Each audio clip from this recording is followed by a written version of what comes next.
Donc je nettoie pour enlever toutes les crasses, toutes les saletés qui peuvent être dedans. Ce hérisson est recouvert de plaies au niveau des pattes et du museau, des blessures qu'Audrey soigne fréquemment. Ces plaies-là, en fait, elles sont assez typiques d'une épidémie qui est chez les hérissons en ce moment et depuis l'année dernière. C'est des plaies qui sont assez purulentes, avec des grosses croûtes un peu partout.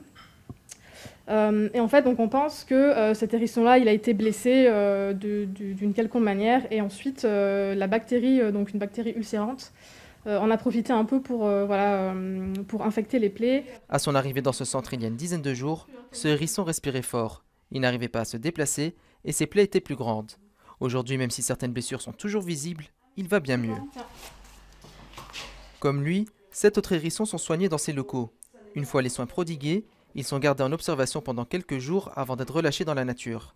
Alors pour mieux les comprendre, la Ligue royale pour la protection des oiseaux lance l'étude Suivi hérisson. La Ligue royale belge pour la protection des oiseaux a décidé de mener cette grande étude à l'échelle nationale pour pouvoir avoir plus d'informations sur la réhabilitation du hérisson, savoir quels sont les meilleurs protocoles à mettre en place, quelles sont les meilleures techniques de relâcher également. Et pour avoir ces informations, une gaine d'identification unique est collée sur les piquants des hérissons relâchés.